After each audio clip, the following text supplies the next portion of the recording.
Former AEW World Tag Team Champion Rey Fenix releases multiple social media posts criticizing AEW for a multitude of reasons, specifically one of the biggest, the adding of injury time onto his current AEW contract. We'll let you know all of the details in this. Plus, Bryan Danielson opens up if he'll ever return to the ring again after his full-time wrestling retirement. Jesse Ventura opens up on how many times we can expect him to do commentary for Saturday night's main event beginning this coming weekend. Plus, another AEW star has been pulled from the upcoming GCW events amid Ricky Starks being pulled from future events also.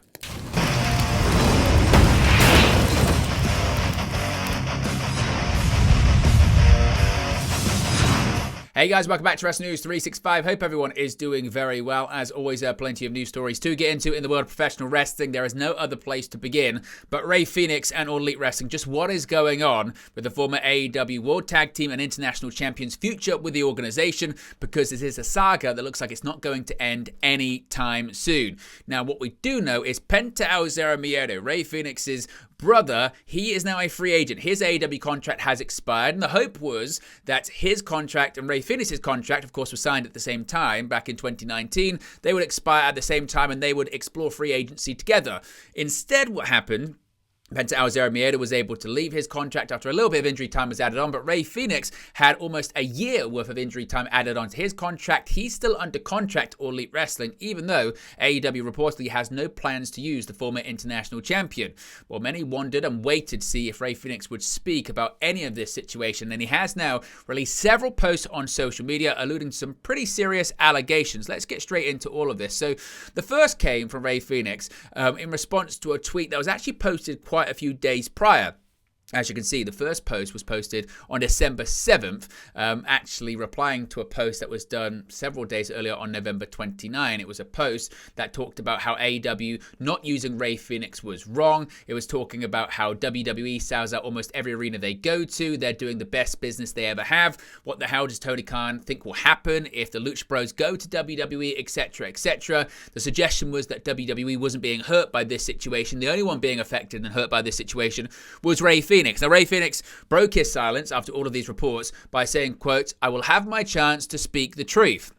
Now, he continued by posting the following tweet saying, first quote, "No one stays in a place where they received inhumane treatment." Now, he didn't really suggest what the treatment was at that time, but it continues on. Now, there was a post here from Dr. Chris Featherstone. He works with Sportskeeda, does a lot of reporting and some of their post shows, specifically the Raw post show, I believe. Now, he released the following statement, the following story on social media that did get picked up by Rey Fenix, which we'll talk about in just a second. But he said, quote, "I received information from an AEW source on November 20 regarding the Lucha Brothers status, but did not report it as I was waiting for one of them to begin speaking their mind about the situation. I was told that was coming. I was also told that day that Penta's contract was soon ending with AEW. Rey Fenix did just that, spoke his mind. So here is some intel I received. Quote, "The alleged excuse that Tony Khan found out about Lucha Brothers being in talks with WWE is, quote, fake news, and the real reason will be revealed. There is a, quote, real story behind the situation with Rey Fenix, which is a, quote, huge injustice, end quote." He also said, expect the Lucha Brothers to go more in depth about their time in AEW when they are free and clear to do so, and when they do, it is going to be ugly, end quote.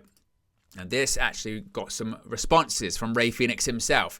He began by saying, "Unfortunately, due to contractual issues, I cannot speak now, but I will have my time." He also alluded to the fact and stated that that account just provided there by Dr. Chris Featherstone is actually, quote, "so far the most accurate comment," suggesting that a lot of what Featherstone was saying there was indeed accurate. Now, he posted one more tweet, which again has got a lot of people talking and is kind of echoing previous statements made by the likes of Miro, also by CM Punk during his interview with El Hawani prior to WrestleMania early this year, where when it comes to medical treatment and when it comes to treatment of injuries, he said, quote, "I needed a doctor and you ignored me for months." Now, many people are pointing out that CM Punk, when he did an interview with El Hawani earlier this year, he stated that once he was injured at AEW after he tore his tricep All Out back in 2022, the Night of Course brawl out involving CM Punk, Kenny Omega, and the Young Bucks. The suggestion was made that CM Punk then received no contact for AEW for months. He had to book his own surgery, and later on he would be reimbursed for all of that, and it would appear Rey Fenix is making a similar claim. And when it comes to all of this, many are wondering, okay, is this going to lead to an early release from Rey Fenix's contract? What does it all mean? Well, Sean Ross Sapp of Fightful Select has provided a new update on this, and he has said that the Rey Fenix and AEW saga continues. Fenix, as we just saw, posted a number of tweets seemingly aimed at AEW without naming them directly, claiming that he was treated inhumanely and denied a doctor when he needed one. Fightful say they asked for a comment or statement from AEW, both via message and in person, at the AEW All in Texas ticketing event. Fightful were told they weren't going to comment on the matter, and with an additional source indicating that they couldn't comment on medical claims regardless. Now, Fightful say they've spoken to numerous sources in AEW who were surprised by Rey Fenix's tweets, even though the two sides are on the outs. One source admitted there have long been communication issues, but hadn't heard anything that would be construed as inhumane, and hadn't spoken to Fenix about it. They had heard that Fenix took issue with a doctor who hadn't cleared him at one point, though context on that wasn't exactly complete, according to Fightful. Fightful say they're still trying to find out any additional details on issues Fenix took with AEW. Fightful did reach out to both he and AEW and say at the time of this report they hadn't heard back. Another AEW source who claimed to be familiar with the matter said the claims were untrue and that they thought word of AEW, quote, not being upset by the fake WWE news, end quote, was someone trying to babyface themselves in the situation, as AEW had been upset about word that the Lucha Brothers had talks with WWE with plenty of time remaining on their contracts. Penta, of course, as we spoke about earlier on, is now a free agent. He's able to work anywhere he pleases, while Rey Fenix's deal had injury time added onto it that takes him well into 2025. It should be reiterated that WWE has never commented in any capacity on the tag team, but the widespread belief was that they were planned for a WWE run, bypassing NXT, going straight to the main roster, kind of similar to the Motor City Machine Guns recently. Contrary to recent reports, AEW did learn about those alleged talks back in the summer, around the time Fightful had reported about them, and were obviously not happy. They would later find out more information on the matter. When it comes to the future of Penta, well, he's in heavy demand outside of AEW, as one would expect. Fenix, despite being under AEW contract, is also heavily in demand. Fightful have been working to find out if Fenix and AEW were in touch to approve his upcoming House of Glory appearance, and are trying to learn more when it comes to that, because Fenix is actually scheduled for a HOG appearance not too much in the future. Penta and Fenix were both factored significantly into creative plans throughout the year. They, along with Pac, were originally planned to win the AEW World Trios Championships at All In, before the aforementioned rumored talks with WWE took place. While Fenix was injured, Pac and Penta were also at one point planned for a deep run in the AEW World Tag Team title tournament after Sting had retired. Now, as of right now, when it comes to his current status in AEW, according to Sean Ross Sapp, Fenix's status is up in the air, and there were people within AEW that had indicated to Fightful as recently as last week that AEW and Tony Khan might actually give Fenix an early release on his deal. However, since then, Fightful say they've heard of no update, and one of the sources that indicated believed that almost any outcome sets an unfortunate precedent, kind of similar to CM Punk in the sense that you could get fired, have no non-compete, and end up in WWE very quickly. Do they want to set that kind of precedent on the matter? Now, when it comes to kind of more details about this, Dave Meltzer has spoken about it on the Wrestling Observer radio show. He said, quote, Rey Fenix, he's got a long time left. I'm not exactly sure how long, but one of his friends told me like a year as far as injury time they've tacked on. And obviously, he wants to go to WWE and he can't go. Now, while Fenix is signed well into next year, his brother is free to do so. So whether or not we're going to see Penta in WWE anytime soon, we'll have to wait and see. But what are your thoughts? What's your reaction to all of this? To the tweets, to the precedent that could be set by AEW? Let me know your thoughts about it in the comment section below. Now, what is the future of Bryan Danielson? Well, surprisingly, Bryan Danielson appeared at Monday's AEW Countdown event to help promote the AEW All In 2025 pay-per-view. Obviously, tickets going on sale for the event in Texas. He confirmed that he'd be at the show next year, but also spoke very cautiously about the likelihood of seeing him wrestle again. In an interview with Denise Salcedo, Bryan explained, quote, if I had to guess right now, I would say it's 50-50. And you know what? I'm okay with that. I love the time I got to spend doing this, but I also love what I'm doing now. now. He also gave an update on the condition of his neck, stating that he'd like to avoid surgery if possible. He said, quote, "I'd like to avoid it as much as possible. The idea to me is that surgery is a last resort, not a first resort. I'm trying some other things, and I'm a little kooky, right? People who know me, I'm a little kooky. I'm going to try some other things first before going under the knife."